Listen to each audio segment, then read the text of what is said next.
Women's basketball has given me so much.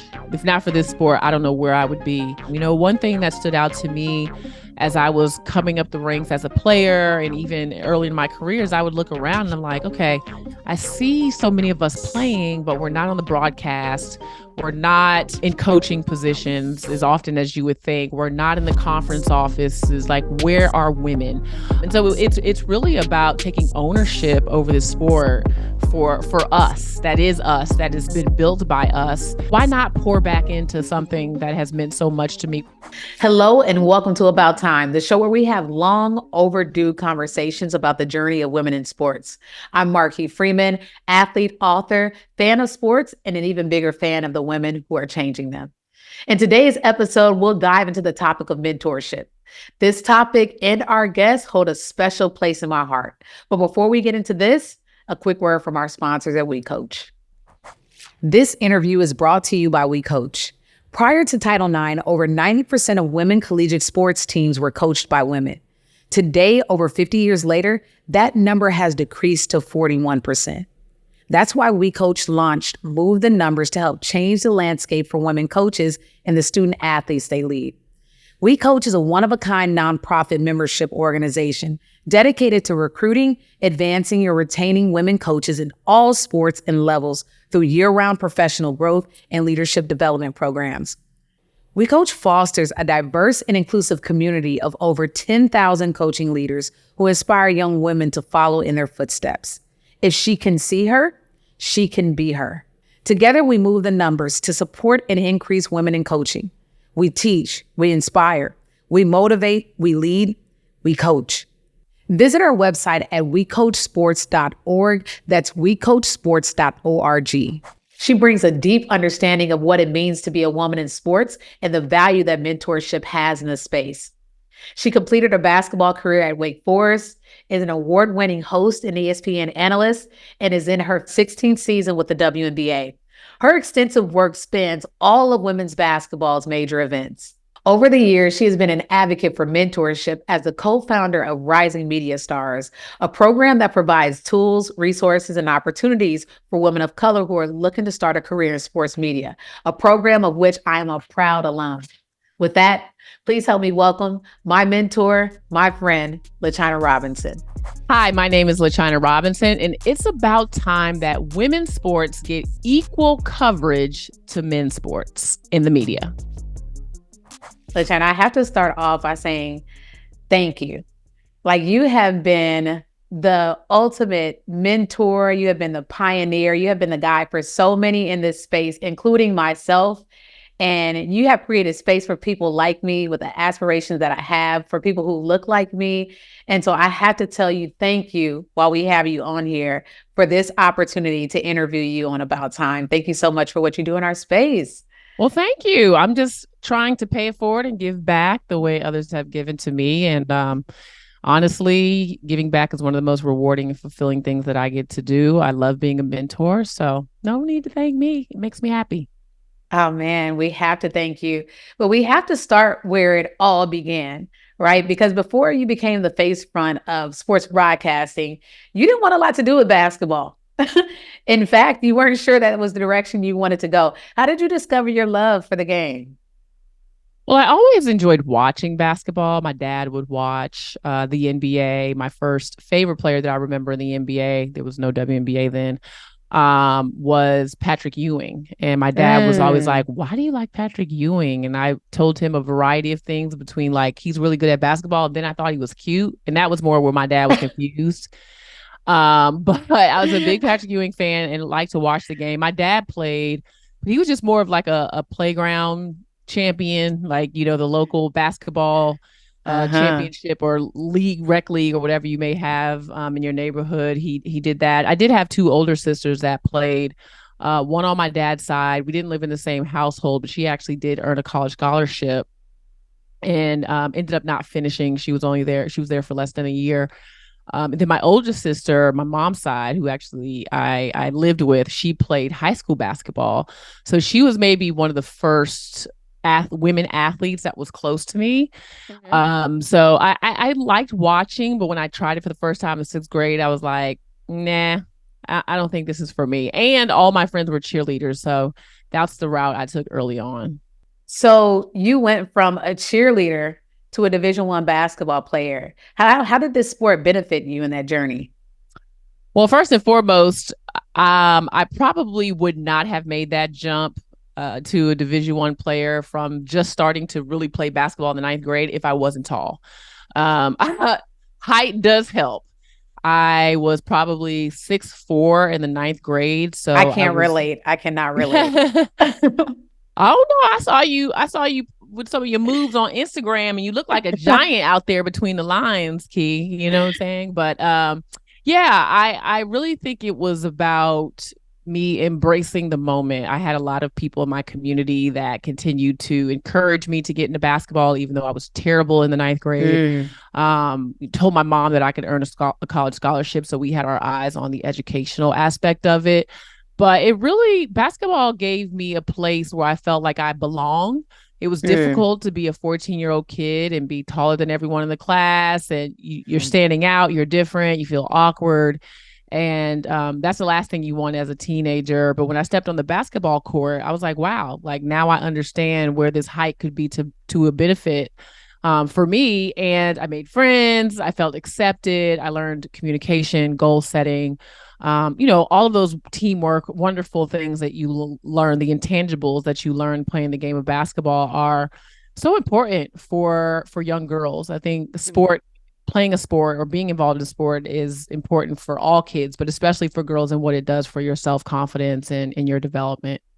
Confidence is so important. That's something that I discovered as well. But I think it's important that we make it clear, LaChina, you were not an average basketball player. You did have an opportunity to play high major Division I basketball. You started in 95 of your 112 games at Wake Forest, but you didn't pursue professional basketball. Why not? It's a good question. One, I did have an injury my senior year, which was Okay. going to force me to sit out for a year after that. So by the time I had sat out a year after college, I had gotten into this like regular person life. And I was like, this is kind of cool. I don't have to go to practice. Like I got a job. I had started interning at the ACC and working in Mm. championships. That's where my love of working in and around sport started. But I also kind of knew that basketball was a means to an end for me. Mm. It was a way for me to get a free education. I enjoyed it as like a competitor, right? But I love the fact that I had perspective, even as a young person, to say, you can play basketball, you can compete. I started a majority of my career. I was very serious about the game. I worked really hard, but to know that going pro isn't for everyone. And unfortunately, sometimes that dream is oversold and we could get to that point where it's time to be over and look around like, okay, well, what else am I interested in? And I knew that there were other things that I could do and that I could be good at. So I did play just for fun for a long time because I love the game and it's a good way to help me stay in shape. But going pro was never really a goal of mine. I mean, I would watch Lisa Leslie and I wanted to be like her, but it was never I wanted to be her. I think in a lot of ways I was just realistic and knew that that was out of the realm of possibilities for me. So I focused on things that would move me into the next chapter of my life.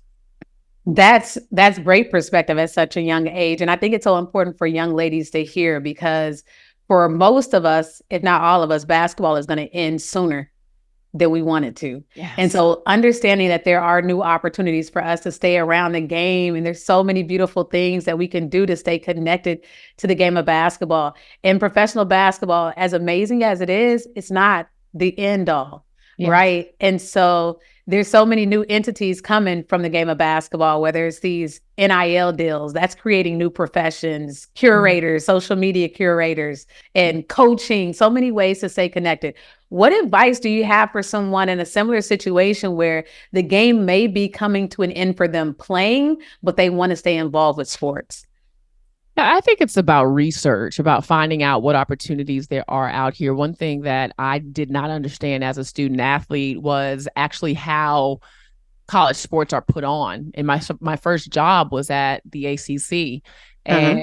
And that was the conference, obviously, that I played for. And I remember pulling up one day to the office and I was like, wait a minute. So how many people work here? And at that time, it was like 30 something people. And I was like, no way, Wow. this is the ACC. Like they be doing big time things. Like this is it. And so that just started, it was very intriguing to me as to how they put on every sport championship and they were in charge of this massive entity with 30 people. And so that was my first kind of behind the scenes look in an internship or a volunteer position or shadowing. Like these are all opportunities that I think we don't take advantage of enough as a form of career research. Just seeing what goes into things and what actually like jumps out at you.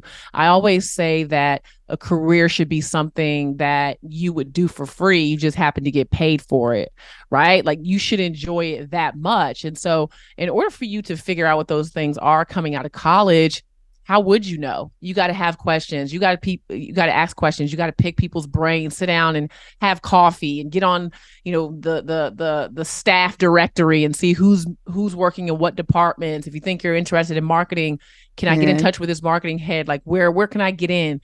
I always tell the story of one of my friends who went to medical school. We actually went to Wake Forest together, undergrad, and then she went on and went to medical school.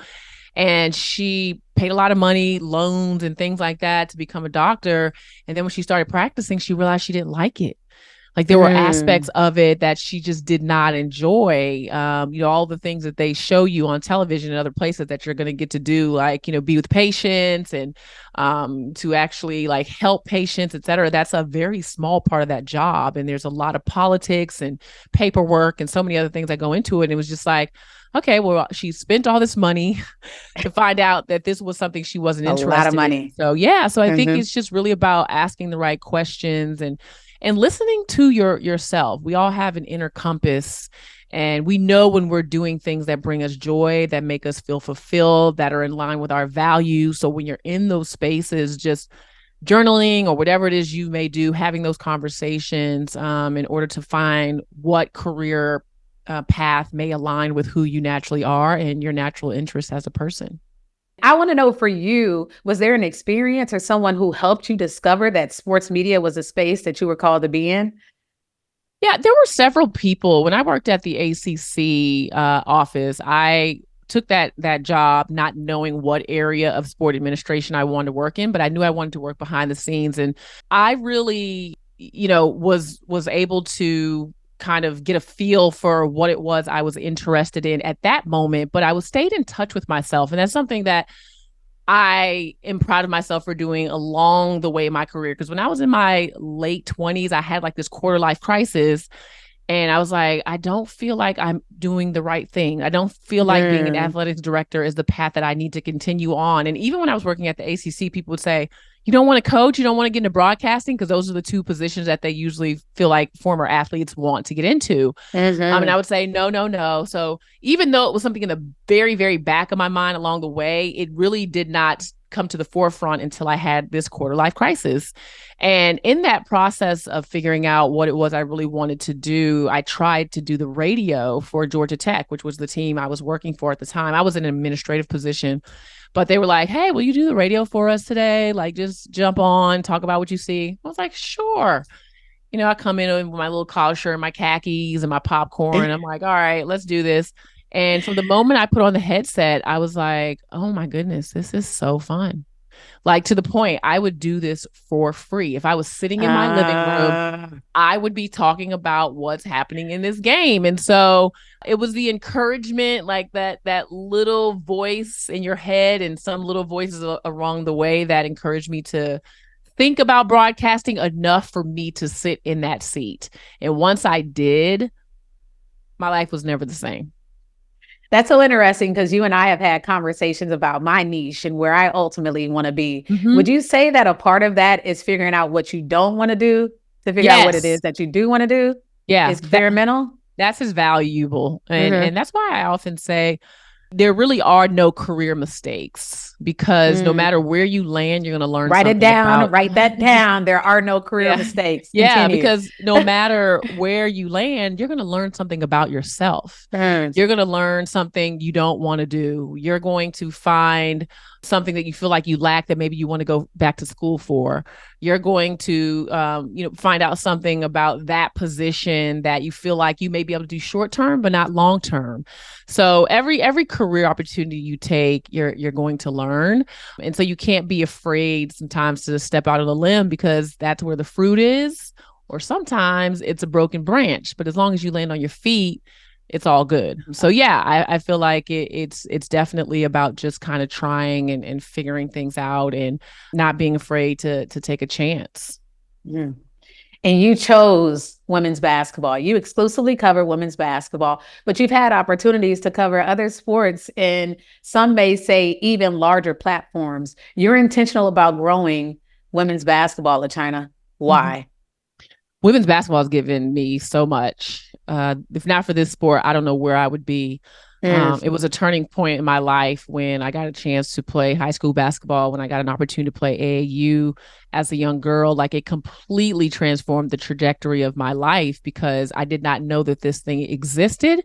And I also didn't know how much of a vehicle that it could serve for me. And so giving back to the sport of women's basketball means so much because I know that there are so many young girls that could benefit just like I did from playing the game, but also being a part of the game. One thing that stood out to me as I was coming up the ranks as a player and even early in my career is I would look around and I'm like, okay, I see so many of us playing, but we're not on the broadcast. We're not, in coaching positions as often as you would think. We're not in the conference offices. Like, where are women? And so it's really about taking ownership over this sport for us. That is us. That has been built by us, and could really benefit from women like me and you continuing to build it. And so why not pour back into something that has meant so much to me? Why not try to work hard and getting more media coverage for women's sports? Why not just completely invest in this thing that is not only fun to watch? Like, women's basketball is really fun to watch, but that is going to take some young girl to heights she never thought she would go to, or is that is going to change the mind of a viewer who's watching the WNBA around what women in a leadership position look like, or women in general, like just having that visibility. Like, there's so many layers to how women's basketball, in my mind, feeds into this larger ecosystem and makes us a better world. It really is something I believe. I mean, the amount of diversity we have in our sport, women of color, members of the LGBTQ plus communities, non-binary. I mean, the list goes on of people like you and I who have given so much to this sport. And ultimately, I just believe my life's work is to elevate it and to tell the world how amazing I think it is. And you have definitely given back. You've given back to me and inspired me in so many different ways, and so many other women and young girls. And you do that right now as the co-founder of Rising Media Stars, a program that was created to provide tools and resources and create opportunities for women of color who want to get into the media space. You do so many things well. And one thing that I know about you personally is that you don't halfway do anything. You don't halfway give of yourself. Why was it important to you, with all the hats that you wear, to start an organization like RMS? Well, first, it was encouragement of my father, who was always saying, you need to start a foundation. You need to, give back to girls in some way and kind of have your own thing. So I have to give him a shout out for having the vision for it. But I have just always had the spirit of encouragement. And I've always had a spirit of like wanting to help people. I just think that's the way God made me. And so I remember how bad I wanted to make it in broadcasting. Like, I was just so determined that I was going to be on somebody's television talking about women's basketball one day. I mean, I remember early in my career, I used to call my dad like crying. If I fumbled over one word, I would call my dad crying, like, they're not going to hire me. I'm not going to get a job. Like, that's how bad I wanted to do it. And I know that there are other young women out there that want the same thing, but just don't necessarily know how to go about it. And not just young women, women that look like me, women of color. When you look across the landscape of sports coverage, I mean, I think the last number I heard was 14% of sports reporting coverage Wow. is of women, and even smaller for women of color. Oh, And wow. that just doesn't make any sense when you think about how we consume sports, the number of us that play sport or have played sport. And so that diversity of coverage is very important to me. So I wanted to reach back and help all of those young women just like me that wanted to get into this business and have success and do something they're passionate about. Well, how could I make their path easier than mine was? Is it networking? Can I get them some reps in the field actually doing this like for real? Can I create a sisterhood where they can support each other? Like, what kind of things can I do? Can I teach them about how to ask a question, or what's the how should you dress, or what do you do for preparation? Like all of those little tidbits that I hope makes the journey easier for them so that they can do greater things that I ever accomplished. It's not my dream for them to be where I am. It's my dream for you guys to be greater than anything I've ever done, because that's what's going to make me more proud. Well, I am a proud alum of Rising Media Stars and one of your proud adult children, as we call ourselves, and truly grateful Yes. for that experience. And I'll go ahead and say, like, RMS was not second to my undergraduate studies. My experience was post grad, but the on camera experience, you talked about the sisterhood, the networking, the preparation, the access that we had to other like minded individuals. And for me personally, it was also the networking and the mentorship. Mm-hmm. On Twitter, you said that there is no more crucial or more important role than that of a mentor. And when you look at some of the most successful people in the world, LaChina, whether we're talking media, whether we're talking sports, we're talking the corporate space, when you look at the most successful people in the world, there's two common denominators. One is therapy, which we don't have time to discuss right now. Which I'm in, lean And in. shout out to therapy, but also mentorship. And you think of Don Staley to Asia Wilson. I've heard Niele talk about who Muffet McGraw was, shaping her journey. How has mentorship shaped who you are in life, your career, and how you show up today? I mean, it's been everything, because there really isn't an education in sports broadcasting. Like Mm-hmm. there is, you can go and get like a degree, but let me tell you, when you stand in front of that camera for the first time, there's going to be so many things that you are not prepared for and could not have prepared for sitting in the classroom. Mm-hmm. And so having someone to call and say, "Oh my gosh, this happened today. What should I do?" Or the next time my camera moves when I'm doing an open, what do I do? Do I chase the cameraman down? What do I do?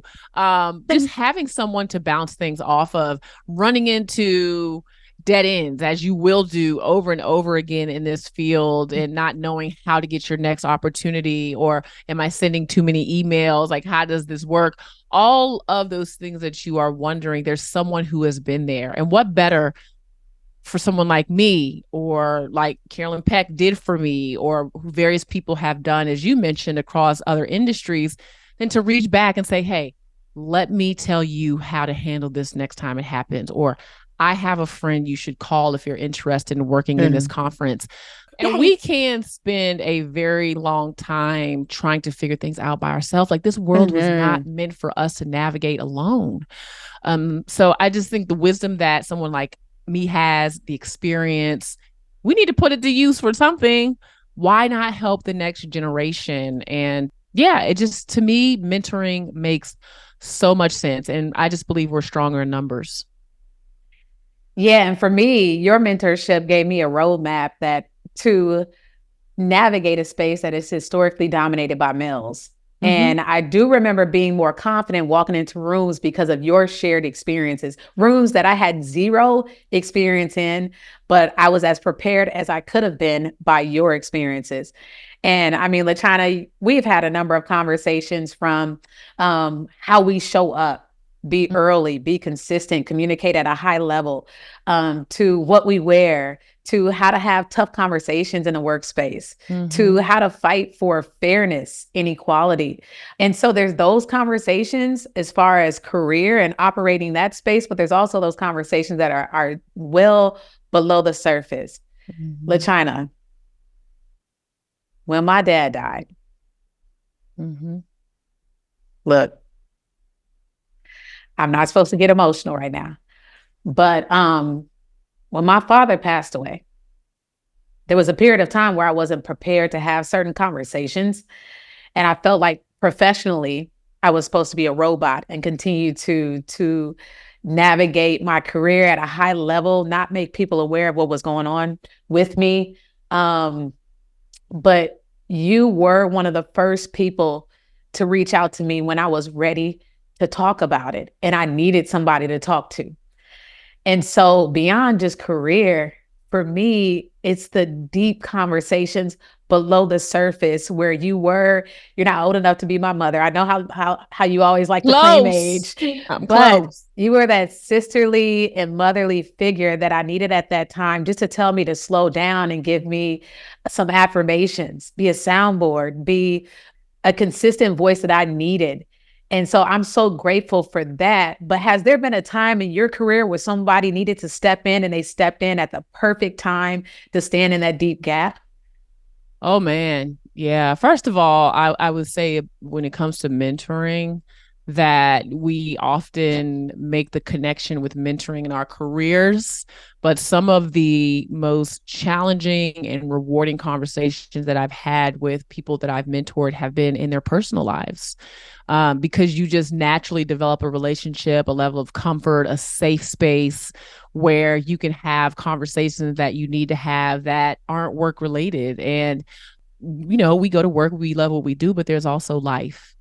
And there's been a number of conversations that I've had to have. I, a couple years ago, decided to give up college basketball. And when I say give up college basketball, I had worked in college basketball for over 15 years as an analyst. It's where I got my start. But I had gotten to the point where, for several reasons, I felt like it was time for me to make a change. And I will never forget the conversations that I had during that time with several people that I would consider mentors. And it was tough for me because some of them were saying, yes, this is a good idea, follow your heart. And some of them were saying, what are you doing? Are you really going to like let this go? Are you really? And to me, that's the true essence of mentorship. It's not about calling up your mentor and agreeing on everything. It's not about calling up your Mm. mentor and them telling you what they, wish they would have done. It's like, what is your thought in this moment about my situation? And it wasn't always what I wanted to hear. Mm. And I needed to hear all sides of the coin. I needed to hear different thoughts, different ideas to really feel like I had flushed through this all the way before I made this major decision. And in that moment, I just know that I would not have been able to make a decision that I am now very happy with had I not had mentors that would speak to their truth, to my truth, and not try to pacify me or jump in and agree with me and whatever I was saying, but instead to give me direction. And so I'm just grateful for that type of guidance because I've had to make a lot of tough decisions along the way. And that was one more recently that my mentors definitely helped me through. Yeah, I think since we're having the conversation about mentorship, I think a common misconception is that those conversations are always easy. And with my mentors, there's going to be some hard truths. They're going to tell you some things that you need to hear and don't want to hear. I call it truth over harmony, not the things that sound good, not the things that taste good, but the things that we need to hear. Yes. What are some other misconceptions in relation to mentorship? I know personally, one thing that I thought coming up was that I had to be in a career or at a certain age in order to have a mentor. You don't have to be a certain age. There's no age limit. You can't be too old or too young. Yeah. You can have more than one mentor. What other misconceptions should be addressed in relation to mentorship? I think one misconception is that your mentors have to look like you. I have Mm. mentors of different genders, different shades and colors. And in fact, I remember one of my first mentors is when I was working at Georgia Tech. It was in my early 20s. And his name was Paul Griffin. And he was a stalwart when it came to athletic administration, had worked in the business probably 50 years. He'll kill me for saying that. I'm sure he wasn't that old. But my boss used to she had meetings with him because it was her boss. But when she couldn't be there, she would send me down to have meetings with him. And I was like 23 years old. So I would sit across the table from this white man who was, in his 60s probably at this point, or never mind, I'm not going to say 70s, he'll kill me. But he's in his 60s. And I would just kind of sit across from him, like very nervous and very awkward. And I had my information. I knew what I was going to say, but it was like, okay, I'm not used to this dynamic. And over time, with me continuing to just come in there and sit and, he would look over my stuff and give it back. We developed a connection. We started having conversation about other things. And to this day, he's one of the most impactful mentors I've ever had. And, our world in sports is dominated by white men. And so here I am now armed with the toolkit to have confidence that I can connect with people that don't look like me, that are in higher positions. And it was all because of this mentorship that I received from this man. So I would say you would have all kinds of mentors. Your group of mentors should be very diverse. Let me see. I also think that young people need to understand your mentor doesn't give you a job. Like that's not what it's about. It's about guidance. It's about wisdom. It's about being able to ask questions. That's not what a mentorship relationship is. And sometimes I think because of that misconception, people are disappointed because they think as soon as they connect with someone as a mentor, they're just going to pick up the phone and like call and get them a job. And that's just not how it works. I mean, first of all, it takes a while to get to know someone. You got to develop that relationship. And then that's just not an aspect of mentoring that I think is realistic. Yeah, something that stood out to me was just like it is a deeper connection. And I think in the relationships you just described with what people may call mentors that get them a job, that sounds more like mooching. Yeah. Trying to take a shortcut. It's not cherry picking. Yes, cherry picking, no doubt. No doubt. Yeah. So for you, that seems like with the relationship you had with Paul, as far as mentorship, it seemed like that happened more organically. Yes. Has there been a mentorship that you had to initiate? Because some may believe that mentors come to you. How can you initiate those relationships with potential mentors? Not only did I reach out for mentorship, but I actually had a lot of mentors that were mentors in my mind, but I had never really connected to them. And I say this a lot because I believe that this is a thing. Like, there are going to be people that you watch in this world and you learn from, and whether it's their brand or how they communicate or the work they do, whatever it is, you're going to connect with them in your mind, and they're going to resonate with you, and they're going to teach you some things, but you may never actually come into contact with them. And I actually believe that that's a form of mentorship. So put that in the misconceptions, because you can be mentored by someone and never talk to them. And because they are giving you some kind of guidance, now we have podcasts, we have all these different platforms and ways that you can listen to people, that you can learn from them. So they may not be asking a question that you spoke directly to them, but they may be addressing something that is really important for where you are in your life. So I definitely think that that is something that for me helped me to connect with mentors early. And then, yeah, I would absolutely pursue mentors. I pursued Robin Roberts for a long time, and she's still not my mentor, but I wasn't afraid to reach out to her and be like, girl, I want you to be my mentor. I remember stalking her at Piedmont Park when she was doing a book signing. And I was like, Robin, I love you. I want you to be my mentor. She was like, okay. Like, you know what I'm saying? And of course, she probably gets that all the time. But yeah, I've done that and been successful in it. I think reaching out to people and saying, hey, can I pick your brain about a few things? Can we have coffee? I see that you're speaking at this event.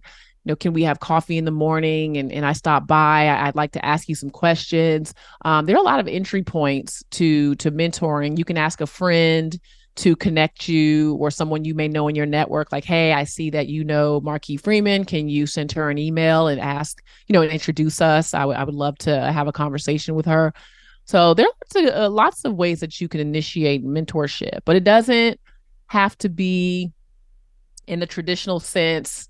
You and I sit down and have coffee. It could be over Zoom. So it's good that mentorship has different shapes and forms, and that as technology has advanced, that there's different ways that we can actually sit and be with people that we look up to. You said something there for a moment, and shout out to Robin because she has been kind of my virtual mentor, and I'm sure she's been that to you as well, just kind of watching and modeling all the amazing things that she's done. But something a mentor told me is that you also have to be prepared to hear no.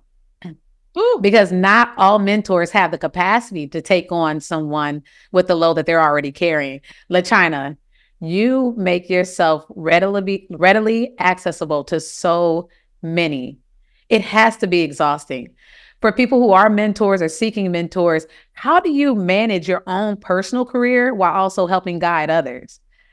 Yeah, it's actually not exhausting for me. I think it's the way you're wired. Like two different people can participate in one activity and one be exhausted by it and one be energized by Oh, you're it. just built like that. My bad. My bad. My When bad. it comes to you guys, I always say that my mentees are my biggest blessing because I enjoy helping. I enjoy encouraging. Now, do I have time to do it all the time every day? No.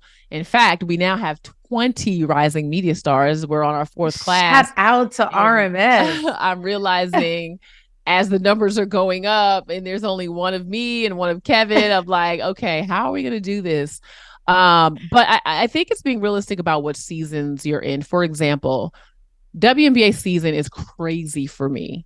And I don't have a lot of time to do extra things. I just don't. I'm flying all over the place. I'm doing a million things. So that season of mentoring for me looks like, okay, when my mentees reach out, I'm going to try to get back to them as soon as I can. As you know, I can let some text messages linger, but they're going to reach out to me and I'll try to get back to them when I can. When that season's over, then it's like, okay, let me reach out to see how Key is doing, or let me send that email that Kiaja needed me to send, or let me see if I can watch one of Andrea's games. So mentoring for me is seasonal in what it may look like. And as soon as WNBA season ends, I always identify 3 areas that will be my focal area in the off season. And Okay. mentoring for the last couple of years has been it, in particular RMS, in developing the organization and making sure that the 20 women or the 15 women at that time or the 10 women that we have are taken care of and have the things that they need. And that's how mentoring can be. It can come in waves. But I think setting aside the time that works for you, whether it's I'm going to do mentoring calls on Tuesday nights, or I am going to do mentoring calls once a quarter. Just one weekend, I'm going to schedule all of my mentoring calls. There are different ways that you can strategically go about figuring out how you can keep mentoring as a priority on your schedule instead of trying to take individual calls or scheduling calls from a lot of people, because you're never going to be able to do it. One thing I realized, and one reason why I started Rising Media Stars, is that I was getting so many requests from young women saying, can I shadow you? Can I call you?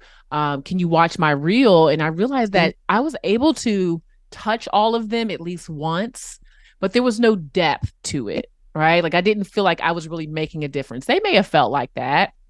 And so with Rising Media Stars, I can focus on 5 women a year and really pour into them, really pour into their journeys, really keep a close eye on their progression in the field. And that feels a lot more rewarding.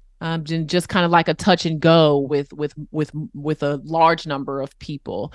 So that's kind of my philosophy. But you can find ways to fit mentoring into your schedule depending on how big of a priority it is and what that season looks like for you. Yeah, when I think of mentorship, I think of Mr. Miyagi. I think of the Karate Kid. I think of an individual who is so wise and just full of so much knowledge and insight and information. And so that might be your new name. That you might be the new Mrs. Miyagi. What? Now But that's high we're praise standing here now. on About Time. No, seriously, your impact is immeasurable, immeasurable. And you are that mentor, that Mrs. Miyagi to so many of the best and up and coming talent in sports media. Andrea Carter, right? Zora Stevenson. Those are members of Rising Media Stars. Monica McNutt, Angel You. Gray, and so many more doing amazing things. How do you see Rising Media Stars impact on the future of sports and beyond? I'm hoping we become a pipeline. I'm hoping that, right now, our foundational mission is to make sure that our women are prepared for those positions, right? But eventually, I hope that we'll start receiving phone calls so that we can put more women of color in places where they can present diversity in sports broadcasting. I mean, that is our mission. Our overall mission is to diversify the field of sports broadcasting. So I hope that we do become that pipeline, and people, when they're looking for women of color to you put on their broadcast, and not because they're women of color, but because they're qualified and can do the job. And people often say, well, we can't find diversity. Well, we have it right over here in Rising Media Stars. Right here. It's about time we have that conversation. Yes, exactly. Because I really believe that like the visibility of Black women is so important. And why not sports? We need to see Black women in more places in our world in general, to see them as leaders, as capable, as knowledgeable. When it comes to the pay scale, Black women aren't getting paid what even white women are getting paid on the regular. And I think there's a devaluation of Black women and what we're capable of. So the more visible we are in spaces like television and sport, I just believe we can change a lot of minds around what we can do, what we deserve.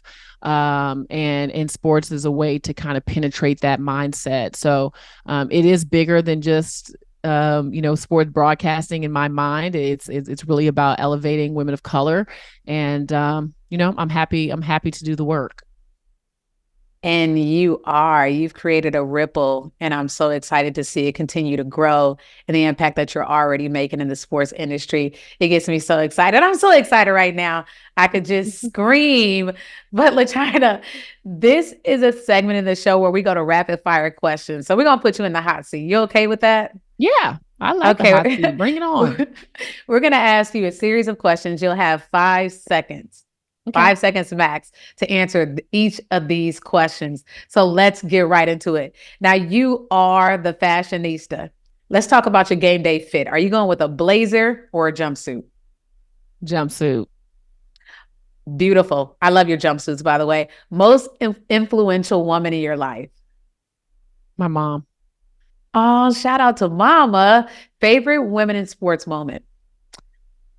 Favorite woman in sports moment. Ooh, it's a lot of them. I would probably say being in the building for the LA Sparks 2016 championship game 5, buzzer beater, Nneka Ogwumike. Not buzzer beater, technically Minnesota had some time, but the putback by Nneka Ogwumike and LA. Oh, that was a big one. Yeah, I was to be there for that moment was like everything. Who is your GOAT, your greatest sportscaster of all time? Doris Burke. What do you hope for the future of women's basketball?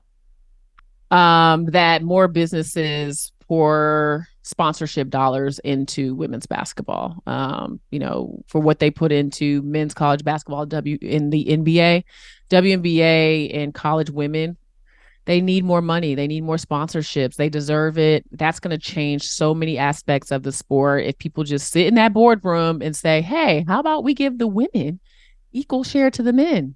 Let's see what happens to the sport then.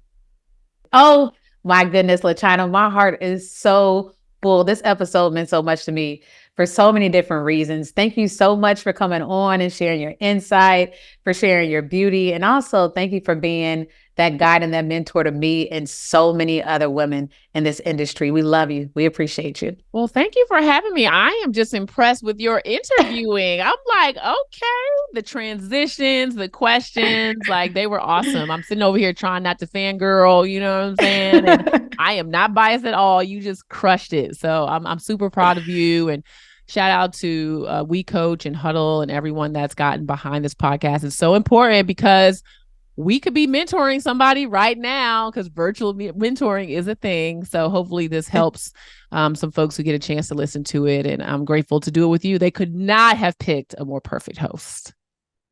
LaChina and Marquis, as we celebrate Women's History Month, we love having you both reunited on our About Time podcast. WeCOACH community, we welcome you to connect with peer coaches this month by joining one of our We Connect Women Coaches Hudls. And for our Division 2 and 3 members, we have teamed up with our amazing partner Hudl to provide 100 free Coach Disc profiles. Register today for our spring development program featuring Liz Mason from Athlete Assessments, presenting on Coaching with Impact, how to best utilize your personal coaching style. where Liz will debrief your personalized Coach Disc profile results. You can learn more about all upcoming WeCOACH programs at wecoachsports.org. Well, that's our show. Thank you for listening. If you want to hear more episodes like this, be sure to subscribe wherever you get your podcast and to our YouTube channel. Thanks again. We'll see you next time.